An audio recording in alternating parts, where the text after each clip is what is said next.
यहाँ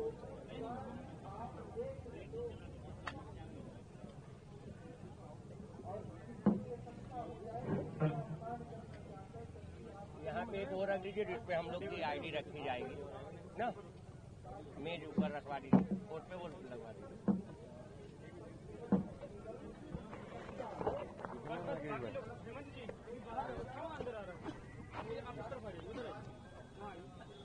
किसी को मत आना, सबको इधर बुलाए तो आने। हेलो यार, उनको बोलो असाइनमेंट ये एमसीआर रिकॉर्ड करो, दिया हुआ है यार, पकड़ जाएगा मेरा वाला माइक।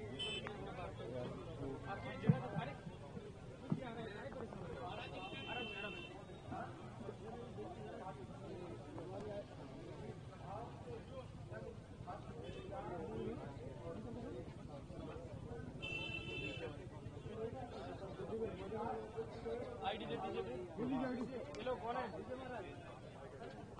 हेलो,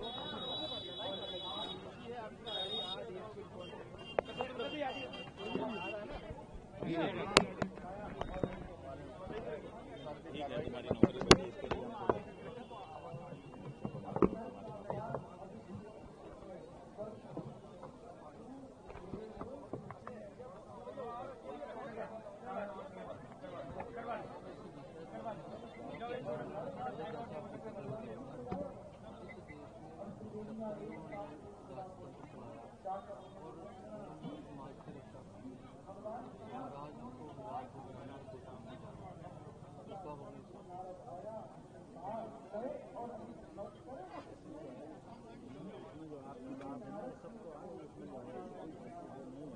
हम जा ही रहे हैं, अब आई है तो इसका क्या मतलब ये अभी भी बातचीत में आ रहा है, इसका क्या होना, क्या जाने के बाद खाने के लिए आपको बन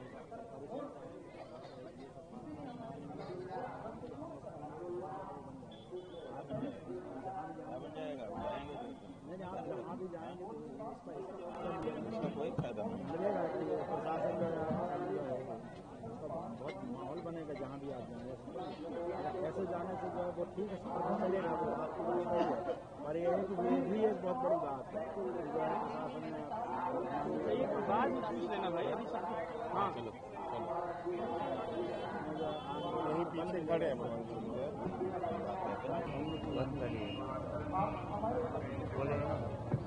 हो गया। जगतगुरु शंकराचार्य भगवान की जय, जगतगुरु शंकराचार्य भगवान की जय, गौ माता की जय, गौ माता की जय, गौ माता, राष्ट्र माता। सम्मानित पत्रकार बंधुओं,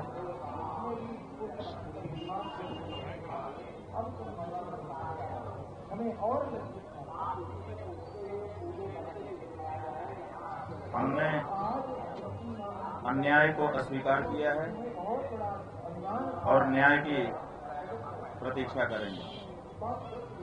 बंधुओं, आज शब्द साथ नहीं दे रहे हैं और स्वर बोझिल है। प्रयाग की इस पवित्र धरती पर हम आध्यात्मिक शांति की कामना लेकर के आते हैं, लेकिन आज यहाँ से एक ऐसी रिक्तता और भारी मन लेकर लौटना पड़ रहा है जिसकी हमने कभी कल्पना नहीं की थी। प्रयाग में जो कुछ भी घटित हुआ उसने न केवल हमारी आत्मा को झकझोरा है, बल्कि न्याय और मानवता के प्रति हमारे सामूहिक विश्वास पर भी प्रश्न चिन्ह लगा दिया है। संगम की इन लहरों में स्नान करना केवल एक धार्मिक क्रिया नहीं, बल्कि अंतरात्मा की संतृप्ति का एक मार्ग भी है। परंतु आज मन इतना व्यथित है कि हम बिना स्नान किए इस संकल्प को यहाँ की रेत में अधूरा छोड़कर यहाँ से विदा ले रहे हैं। जब हृदय में क्षोभ और ग्लानि का ज्वार हो तो जल की शीतलता भी अर्थहीन हो जाती है। हम प्रेस के अपने बंधुओं के माध्यम से समाज, विशेष करके हमारा सनातनी समाज, सनातन धर्म के अनुयायी और कुंभ मेला प्राधिकरण और उत्तर प्रदेश शासन तक यह बात पहुंचाना चाहते हैं कि न्याय की प्रतीक्षा कभी समाप्त नहीं होती। आज हम यहां से जा रहे हैं, लेकिन अपने पीछे सत्य की गूंज और उन अनुत्तरित प्रश्नों को छोड़कर जा रहे हैं जो प्रयाग की इस हवा में तो विद्यमान रहेंगे ही, लेकिन पूरे विश्व में वायुमंडल में विद्यमान रहेंगे और उत्तर की प्रतीक्षा करेंगे। जो कुछ कहना था सब कहा जा चुका है। एक बात आपको बतानी है कि कल सायंकाल और आज प्रातःकाल प्रशासन की ओर से ब्रह्मचारी श्रीधरानंद जी के माध्यम से अखिल भारतीय धर्म संघ के श्रीमान जगजीतन पांडे जी की ओर से और हमारे मुख्य कार्याधिकारी श्रीमान चंद्र प्रकाश उपाध्याय जी के माध्यम से एक पत्र, एक प्रस्ताव प्रशासन की ओर से हमारे पास भेजा गया था, जिसमें यह कहा गया था कि हम स्नान के लिए जब आप जाना चाहेंगे ससम्मान आपको आपके शिविर से पालकी में ले जाकर के अधिकारियों के माध्यम से स्नान कराने के लिए तैयार हैं। ये भी कहा गया था कि जिन अधिकारियों ने संगम पर मौनी अमावस्या के दिन उपस्थित रहकर घटना को देखा था, वो वे सब वहां पर उपस्थित रहेंगे और आपके ऊपर पुष्प वर्षा करके स्वागत करेंगे। ये भी कहा गया था कि भविष्य में चारों शंकराचार्यों को मौनी अमावस्या पर स्नान के लिए हम एक SOP बनाएंगे। उसका प्रारूप भी आप अगर चाहेंगे तो आपको दिखाया जाएगा। लेकिन जो घटना की गई उसके बारे में क्षमा के एक भी शब्द नहीं थे। हमको लगा कि अगर हमने ये प्रस्ताव स्वीकार किया, स्नान करने के लिए गए, फुल बरसवा लिया अपने ऊपर और आगे के वर्षों के लिए कोई SOP स्वीकार कर लिया, तो इसका मतलब ये होगा कि जिन सन्यासियों को, जिन ब्रह्मचारियों को, जिन वृद्धों को, जिन संतों को, जिन बटुकों को लांछित अपमानित किया गया, ये सब उसकी कीमत होगी। उसकी कीमत पर हम अपनी सुविधा और अपना सम्मान स्वीकार करने में असमर्थ रहे। इसीलिए हमने कहा कि अगर आप अपनी गलती के लिए, अपने अपराध के लिए क्षमा याचना कर सकते हैं तब तो ठीक है, बाकी कुछ आपसे हमको नहीं चाहिए, क्योंकि जो हमारा है उसको आपको आज नहीं तो कल देना ही पड़ेगा। वो हमारा अधिकार है, वो आपकी तरफ से किया गया दान नहीं होगा। लेकिन जो असली मुद्दा है, जिसके लिए 10 दिन तक शांति के साथ हम यहाँ पर फुटपाथ पर बैठे रहे, आपको लंबा समय हमने प्रदान किया कि आप ठंडे मन से, मस्तिष्क से विचार करो और विचार करके जो अन्याय हुआ है उसके लिए आगे आकर के या तो दंड भोगो या तो क्षमा याचना करो। लेकिन 10-11 दिन बीत जाने के बाद भी आज जब हमारे जाने का हमने निर्णय किया, तब इस तरह का प्रस्ताव हमारे पास आया। लेकिन वो प्रस्ताव हम इसीलिए स्वीकार नहीं कर सके क्योंकि हम जिंदगी भर के लिए अगर इस प्रस्ताव को स्वीकारते तो हमारी आत्मा हमको धिक्कारती कि तुमने ये जो सुविधा पाई है, तुमने ये जो SOP लिखवाई है, वो ब्रह्मचारियों, सन्यासियों, बटकों, वृद्धों, स्त्रियों के असम्मान की कीमत पर पाई है। इसको कभी भी हमारा हृदय स्वीकार नहीं कर सकता था। इसलिए हमने प्रस्ताव को ठुकरा दिया है और हम भारी मन से यहाँ के लिए जा रहे हैं। आप जो पूछेंगे हम सबका प्रश्न उत्तर करेंगे, लेकिन मन बोझिल है, इसलिए हम चाहेंगे कि आपके प्रश्नों और इस वक्तव्य के बीच में कम से कम कुछ क्षण का एक मौन हमारे बीच में रहे, जो साक्षी रहेगा कि जो मुगलों के समय नहीं हुआ वो तथाकथित हिंदुओं हिंदू सरकारों के समय में हुआ है और ये बात हर सनातनी के हृदय को विचार के लिए उत्तेजित करेगी और इस पर विचार करने का अवसर आएगा।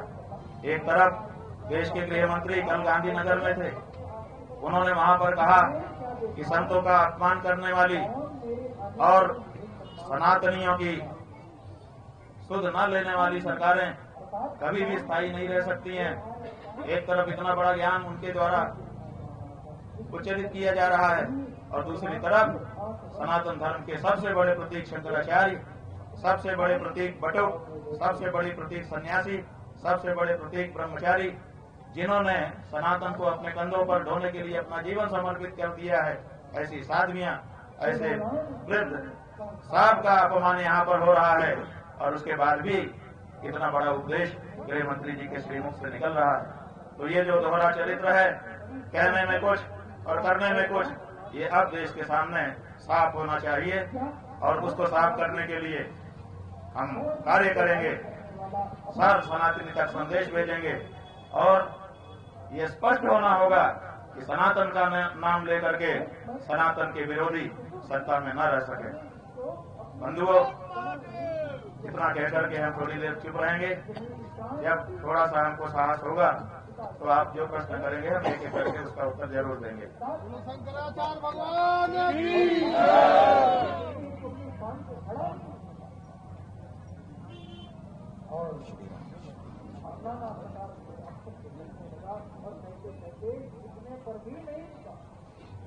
और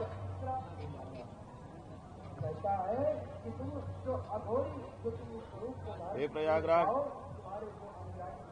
हे गंगा मैया, हे यमुना माता, हे सरस्वती माता, हे महर्षि याज्ञवल्क्य, हे महर्षि भारद्वाज, हे प्रयाग के समस्त देवियों देवताओं, तुम्हारी साक्षी में शुद्ध मन से 11 दिन बैठ करके हमने न्याय की प्रतीक्षा की है। अब दोषी दंडित हो, हमें न्याय मिले, इसका जिम्मा तुम्हारा है। जय मां। हाँ जी, अब पूछिए, आप लोग पूछिए, क्या पूछना चाहते हैं? आपने एक गंभीर पहले दिन प्रश्न उठाया था कि मेरी हत्या की साजिश की गई है। क्या ये अधिकारियों द्वारा है या कहीं और से है? हालांकि उस दिन आपने थोड़ा संकेत भी किया था। इस कानूनी विषय पे देखिए, किसी के सम्मान की हत्या उसकी हत्या ही है। हमारी भौतिक हत्या का प्रयास उस दिन किया गया था जो हमने आप सबसे बांटा था, लेकिन इन 11 दिनों में हमारे पीठ के सम्मान की हत्या तो कर ही दी गई। इसलिए जो हत्या की जानी थी उसमें वो सफल रहे और उन्होंने ये सनातन धर्म के प्रतीक की सम्मान की हत्या यहाँ पर की है, इसमें कोई संदेह नहीं था।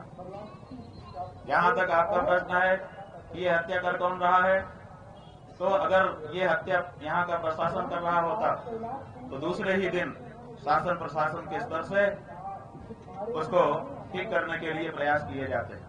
लेकिन 10-11 दिन के लंबे अंतराल में भी जिस तरह से उत्तर प्रदेश शासन और उसके मुखिया ने इस घटना के बारे में अपना रुख दिखाया है, उससे ये साफ हो गया कि इसके पीछे एकमात्र वही कारण थे।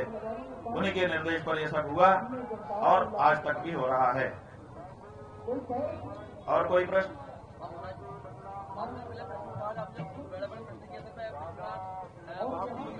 थोड़ा जोर बोलना पड़ेगा। आपने सवाल पहले उसी के कारण इतना बड़ा घटनाक्रम हुआ है। देखिए, ये सभी के मन में प्रश्न है कि इतना बड़ा निर्णय योगी आदित्यनाथ ने क्यों लिया होगा कि अपने प्रशासन से सनातन धर्म के प्रतीकों के प्रति ये रुख अपनाया गया, अपमानित किया गया सनातन धर्म के हर प्रतीक को। तो इसके पीछे अभी तक निकल करके जो जवाब आया है, जन जन ये कह रहा है कि ये सब आपके 2 कारणों से है। एक तो कुंभ में आपने आदित्यनाथ योगी को भगदड़ का जिम्मेदार ठहराया था, हमने भगदड़ का जिम्मेदार उनको नहीं ठहराया था। हमने भगदड़ की घटना को छिपाने का और लिपापोती करने का उनके ऊपर आरोप लगाया था, जो कि बाद में पूरी तरह से सही सिद्ध हुआ। और दूसरा, गौ माता की रक्षा की जो आवाज हम उठा रहे हैं वो भारतीय जनता पार्टी की शासित सरकारें करना नहीं चाहती हैं, और इसीलिए गौ माता की रक्षा के लिए जो आवाज उठे उसको चुप कराने के क्रम में ये सब हमारे साथ किया गया है। ये आम जनता के द्वारा निकल करके आया हुआ जवाब है, जिसको हम स्वर दे रहे हैं। आप बोलिए। प्रशासन की तरफ से आपको लिखित प्रस्ताव आया या मौखिक प्रस्ताव आया? प्रशासन की तरफ से हमको एक लिखित पन्ना आया था। वो पन्ना अगर आप पढ़ेंगे तो आप चकरा जाएंगे। उसमें बहुत सारा उपदेश था। तो हमने कहा भाई ये उपदेशक, प्रशासन उपदेशक कब बन गया? तो उन्होंने उसके बारे में कुछ नहीं कहा। जो प्रस्ताव हमारे पास आया था, जिसकी चर्चा हमने अभी किया, वो मौखिक आया था। लेकिन भगवान जी आप नहीं, पत्रकारों का समय है। आप बोले। कैसे जनता के बीच में ले जाएंगे, क्या करेंगे? हम क्या करेंगे इसकी तो हमको बैठ करके रणनीति बनानी होगी। अभी तक तो हमने कोई रणनीति बनाई नहीं, हमने सोचा ही नहीं, क्योंकि हमारा ये विश्वास था कि लंबा समय मिल गया है, सरकारें इस पे चिंतन मनन करेंगी। उत्तर प्रदेश की सरकार भी करेगी, और उत्तर प्रदेश की सरकार जिस पार्टी की है उसी पार्टी की सरकार केंद्र सरकार भी है, वे भी इस पर चिंतन मनन करेंगे, क्योंकि केवल ये उत्तर प्रदेश का मसला नहीं है, ये विश्व में जहाँ पर भी सनातनी हिंदू विद्यमान है उन सबका मसला है। जरूर इस पर विचार होगा। इसलिए हम भरोसा करके, आशा करके बैठे हुए थे, लेकिन आज 11 दिन के बाद वो आशा हमारी टूटी है। और इसीलिए अब इस बारे में हम जो हमारे सहयोगी लोग हैं, चिंतक लोग हैं, उनको बुलाएंगे और बुला करके उनके साथ बैठेंगे और एक रणनीति बनाएंगे और उसकी घोषणा आपके माध्यम से करेंगे। और उसका क्रियान्वयन करते हुए सनातन धर्म के मान्य प्रतीकों की रक्षा के लिए जो भी करना होगा वो सब करने के लिए अब आगे बढ़ेंगे, क्योंकि सनातनी असहाय हो रहा है। हिंदू की बात तो कही जा रही है, लेकिन असली हिंदू जो सनातन धर्म को मानने वाला है, जो वेद शास्त्र को मानने वाला है, जो नदियों में स्नान को पुण्य मानता है, जो भगवान के प्रति भरोसा रखता है, ऐसे जो हमारे सनातन धर्मियों हैं उनकी सुध लेने वाला कोई नहीं है।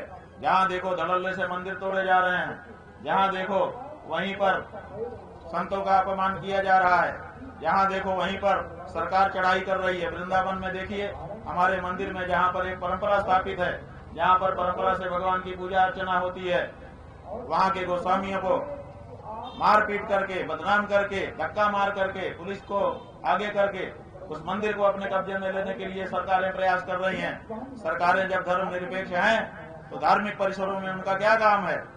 ये सब जो चीजें हो रही हैं, इनका प्रतिकार तो सनातनियों की ओर से किसी न किसी को करना होगा। हमने ये निश्चय किया है कि सनातनियों को न्याय दिलाने के लिए हम आगे आएंगे और जो भी करना होगा वो सब करेंगे, लेकिन इसकी योजना बनाने के बाद।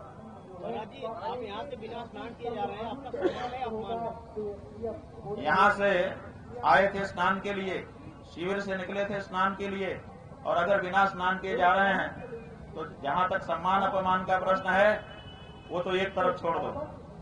किसी सन्यासी का क्या कोई मान करेगा, क्या कोई अपमान करेगा? सन्यासी शव की तरह से होता है, उसको क्या मान और क्या अपमान। कोई आकर के उसके ऊपर रेशमी शाल उठा दे तो प्रसन्न नहीं होता, कोई आकर के वो शाल उठा ले तो वो अप्रसन्न नहीं होता। सन्यासी के लिए मान अपमान बराबर है, लेकिन सवाल मान अपमान से ऊंचा उठ करके न्याय अन्याय तक पहुंच गया है। क्या किसी सनातन धर्मी को गंगा यमुना के पवित्र संगम में स्नान करने से रोका जा सकता है? क्या ये संवैधानिक है? क्या यहाँ पर जो छोटे छोटे बच्चे थे जो अपने वेद शास्त्र का अध्ययन करने के लिए घर से निकले हुए थे, जो यहाँ पर आकर के कुंभ जैसे पर्व को समझना चाहते थे कि ये कैसा होता है पर्व, यहाँ क्या क्या होता है, यहाँ आकर के अपने हिंदू धर्म की विशालता का अनुभव करने के लिए पहुंचे थे। यहाँ पर जो दंडी स्वामी आए थे, यहाँ पर जो हमारी साध्वियां आई थी, यहाँ पर जो हमारे बुजुर्ग आए थे, उन सब का जो अपमान किया गया और उनको स्नान से वंचित किया गया। अब यहाँ पर न्याय और अन्याय की लड़ाई है, संविधान और धर्मशास्त्र की लड़ाई है। और भारत जैसे देश में जहाँ बहुसंख्यक सनातनी रहता है, उसी देश में जिसमें वो सर्वाधिक संख्या में हो, उसी देश में उसका और उसके प्रतीकों का अपमान करने की लड़ाई है। इसलिए मान अपमान से ऊपर उठकर अब तो ये न्याय और अन्याय की लड़ाई हो गई है और इसको लड़ करके जीतना बहुत जरूरी हो गया है सनातनियों के लिए। हाँ जी, एक एक करके पूछे, आप पूछिए।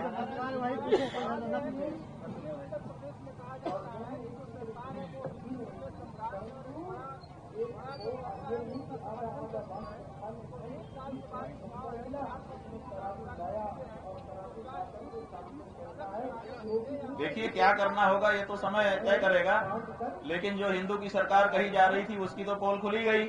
अगर ये हिंदू की सरकार होती तो क्या किसी हिंदू की का अपमान करती? क्या शंकराचार्य पीठ का अपमान करती? इससे ये सिद्ध हो गया ये हिंदू सरकार नहीं है, ये असल में मुगल सरकार है। और जैसे मुगलों को हमने भगाया है उसे भगाएंगे, सनातनियों का राज्य स्थापित करेंगे। अगर ये पार्टी जिसने ये किया है या तो वो सुधर जाए, शरणागत हो सनातनियों के सामने और कहे कि नहीं हम सनातनी संकल्प लेते हैं, और या तो फिर उसको जगह खाली करके हटना चाहिए। देश सनातनियों का है, राज सनातनियों का होगा। सनातन का विरोध करने वाले इस देश में राज नहीं कर सकते, ये कहना पड़ेगा। आप पत्रकार हैं, बोलिए। हाँ, हर धर्म का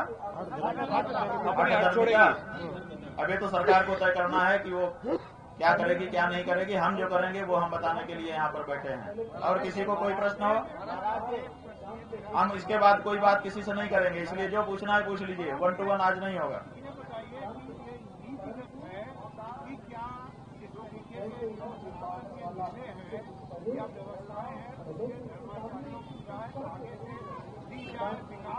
ये मेला धर्म का है, धर्माचार्यों की राय क्यों नहीं ली जानी चाहिए?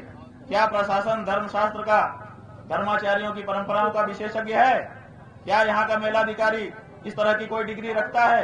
क्या उसने धार्मिक जीवन जी करके कभी देखा है, अनुभव किया है?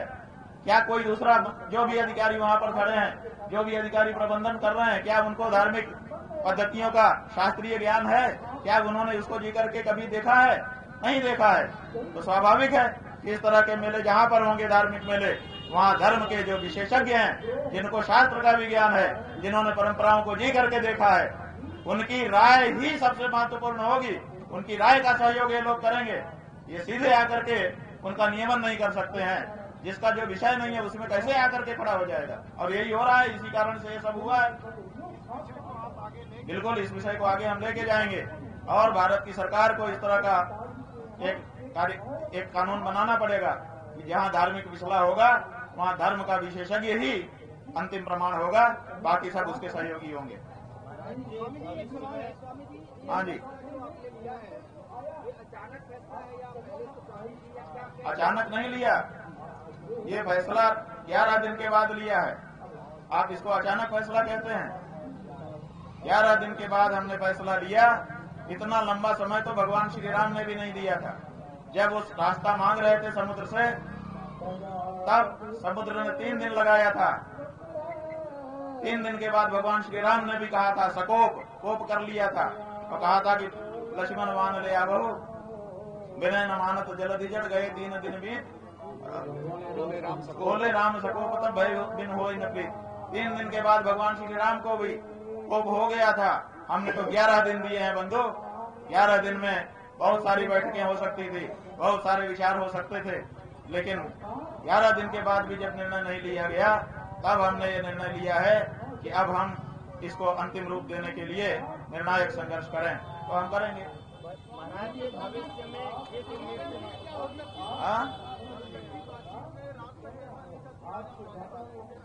बात यह है कि हम जाने वाले हैं कि नहीं जाने वाले। हमने कहा था हम निर्णय करेंगे, हमने किया। इसमें दूसरा कोई क्या बता सकता है? प्रशासन और सरकार ने जो प्रस्ताव भेजा, आप बताइए, वो हमको सुविधा दे रहे हैं कि आपको हम पालकी में ले जाके ना लाएंगे। क्यों ले लाओगे? जब हम पालकी में तुम्हारी तरफ से जाना गलत था तो क्यों ले जाओगे? और दूसरे हम आगे के लिए चारों शंकराचार्यों की SOP बनाते हैं। तो जब तुम ये बना सकते थे तो तुमने पहले क्यों नहीं किया? और जो मारपीट किया है, जो अपमान किया है, उसके बारे में एक शब्द नहीं। इसका मतलब कि मारपीट करवा के बच्चों का हम माहौल बनाएं और अपनी सुविधा ले लें। ये हमारी अंतरात्मा पर कितनी बड़ी चोट वो पहुंचा रहे हैं अपने प्रस्ताव से। क्या इस प्रस्ताव को कोई भी चेतनावान व्यक्ति स्वीकार कर सकता था? इसीलिए हमको लगा कि अब देर नहीं करना चाहिए, तत्काल यहाँ से निकलना चाहिए, क्योंकि ये लोग हमको लोभ लालच दे करके हमारी जो टेक है, जो हमारे मन में पीड़ा है कि सनातन धर्मियों को मारा पीटा गया, उससे विरत करना चाहते हैं। ये अभी भी उसी टैक्टिस पर है कि आपको हम ये सुविधा देते हैं, ये सुविधा देते हैं, आपका ये सम्मान करेंगे, आप मान जाइए। अरे जो आपने पाप किया है उसका क्या होगा? तो इसीलिए हमने कहा था कि हम एक दिन पहले बताएंगे। बिल्कुल आप इस दृष्टि से अगर कह रहे हैं तो ठीक है, लेकिन हमको लगा कि अब यहाँ पर रहना ठीक नहीं है। इनकी नीयत अभी भी पछतावे की नहीं है, इनकी नीयत अभी भी अपने अपराध को स्वीकार करने की नहीं है। अभी भी ये अपनी अकड़ पे ही रहना चाहते हैं, केवल सरकारी रेवड़ी बांट करके ये हमको अपने जाल में फंसाना चाहते हैं। और इसीलिए हमने निर्णय लिया कि अब हम यहाँ से निकल जाएं। इसलिए अब यहाँ पर हमारा प्रस्थान सुनिश्चित किया। हाँ, किसकी जीत है किसकी हार है ये तो समय बताएगा बंधु। किसकी जीत है और किसकी हार है ये सनातन धर्मी जनता है। अभी इसको अपना निर्णय लेना बाकी है। इसलिए उस निर्णय के पहले हार जीत की घोषणा मत करिए। हार जीत की घोषणा होगी, सनातनी जब निर्णय लेगा तब घोषणा होगी कि कौन हारा कौन जीता। सरकार आपसे माफी नहीं मांगी, प्रशासन माफी नहीं मांगा? कहाँ मांगा? वो तो हमको रेवड़ी देना चाहता है, सहूलियत देना चाहता है और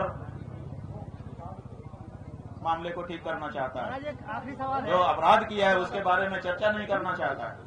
आप कितना मन दुखी है बिना स्नान करके आप मांग में जा रहे हैं? जीवन का सबसे बड़ा दुख यही अभी तक हुआ है। इसके पहले बहुत सारे दुख हुए, लेकिन सब दुख छोटे हो गए। ये जो प्रयाग की धरती पर दुख मिला उत्तर प्रदेश की सरकार के द्वारा और सीधे आदित्य योगी नाथ, क्या नाम है, योगी आदित्यनाथ के द्वारा, ये सबसे बड़ा दुख सनातन धर्मियों को हो गया। अब इस दुख की भरपाई पता नहीं कौन नेता आएगा और कौन सी पार्टी आएगी वो करेगी, ये तो समय ही बताएगा। युवा सनातनियों के आदेश है कि जिसने आपके सनातनी प्रतीकों का अपमान किया उसको उसकी औकात दिखा दो। यही हमारा साफ कहना है। बहुत साफ शब्दों में कह रहे हैं, ज्यादा हम अपने शब्दों में मिश्री और चीनी नहीं लगा रहे हैं। हाँ, मौखिक प्रस्ताव था, हमने बताया ना। एक और प्रस्ताव आया था जिसमें बहुत सारा ज्ञान का वर्धन था। हमारे किसी ब्रह्मचारी ने उसका फोटो जरूर मोबाइल में लिया था, अगर किसी के पास हो तो दे दें। हमने तो उसको पढ़ करके हटा दिया था। हमने कहा था कि ये उपदेशकों की भाषा, ये उल्टे हम ही को उपदेश करने वाली भाषा है, इसका क्या मतलब है, ऐसा कहकर के हमने हटा दिया था। हमने देखा जरूर था कि एक हमारा ब्रह्मचारी उसका मोबाइल में फोटो कर रहा है, तो आप चाहें तो उससे ले सकते हैं। हाँ? भविष्य में माघ मेला फिर होगा, तो भविष्य में आप एक उम्मीद से आएंगे माघ मेला में, क्योंकि सनातन बात यह है कि हमने पहले ही कहा था कि ये जो अन्याय हुआ है इसके प्रतिकार के लिए हम यहाँ बैठे हुए हैं। भविष्य में फिर से माघ का महीना आएगा और फिर से ये शिविर लगेंगे, फिर से इसी फुटपाथ पर हम आके बैठेंगे। हमने पहले ही कह दिया था और हमारी लड़ाई जारी होगी। लेकिन हम ये कहना चाहते हैं कि बीच के 11 महीने थोड़े हम शांत रहेंगे। अब ये तो सनातनियों की लड़ाई हो चुकी है, उनके सम्मान की लड़ाई हो चुकी है। इसलिए ये 11 महीने भी कोई हम शांत रहने वाले नहीं है। इस लड़ाई को हम जन जन के बीच में ले जाएंगे और अगर सनातनी चाहेंगे तो इसका निर्णय वो कर देंगे। स्वामी जी, योगी आदित्यनाथ जी गोरक्षपीठ के प्रोफेसर है, तो क्या गोरक्षा हो रही है? दूसरा प्रश्न बात यह है कि गोरक्षा का ही तो मूल मुद्दा है। अगर आदित्यनाथ गोरक्षा करते तो हमको गौ रक्षा की बात क्यों उठानी पड़ती? प्रदेश के हजारों गौ रक्षक जो बेचारे रात की नींद खराब करके, जवानी में रात की नींद ही सबसे महत्वपूर्ण होती है, प्रदेश में हजारों हजार गौ रक्षक हैं जो रात की नींद को खराब करके बेचारे जान को जोखिम में डाल करके गौओं के तस्करों से भिड़ते हैं और उन्हीं के ऊपर मुकदमा होता है। अभी कल ये यहाँ पर एक व्यक्ति ने आकर के माइक में बताया था, कोई वीडियो आया है कि एक गौ तस्कर ट्रक में भर करके गायों को लेके जा रहे हैं और उनके टायर में गोली मार दी, टायर जो है फूट गया। लेकिन जाने कितने किलोमीटर तक एक एक गाय को पटकते हुए वो ट्रक चलता रहा। एक एक गाय को ऊपर से धक्का मारते थे, नीचे गिर के बेचारी किसी की टांग टूटती थी, किसी की गर्दन टूटती थी, और इस तरह से क्रूरता करते हुए वो ट्रक चलता रहा। वहां गिरफ्तार किया गया। उल्टे जिन लोगों ने गोली मारी उन्हीं को ऊपर कार्रवाई हो रही है।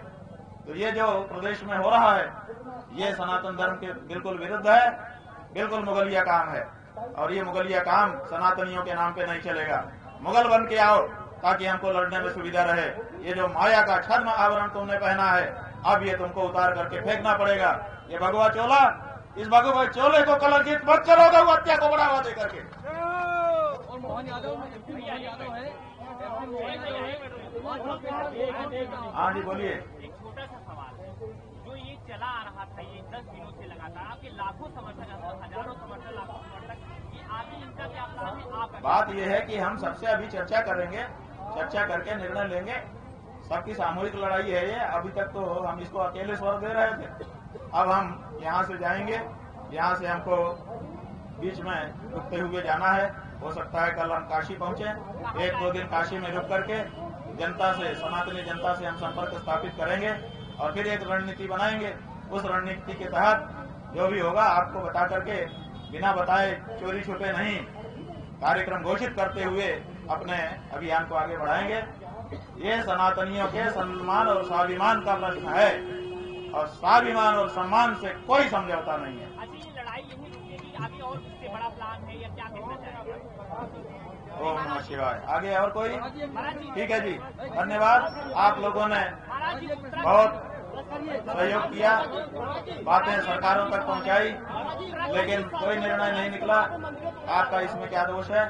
सबको बीच में जिन जिन लोगों ने भी देश से विदेश से हमारे समर्थन के लिए आवाज उठाई, बहुत सारे लोगों ने त्याग पत्र दिया, पार्टियों से दिया, नौकरियों से दिया, उन सब के लिए जिन्होंने एक शब्द भी समर्थन में उठाया, सच्चा सनातनी मानते हुए उनको सबको खूब खूब आशीर्वाद दे रहे हैं। और सारी सनातनी धर्मी जनता से कह रहे हैं निकल करके आइए। ये सनातन का स्वाभिमान है, ये सनातन का सम्मान है और इससे कोई समझौता न तो पहले पूर्व में कभी हुआ है और न अभी होना चाहिए और न आगे किया जाएगा। और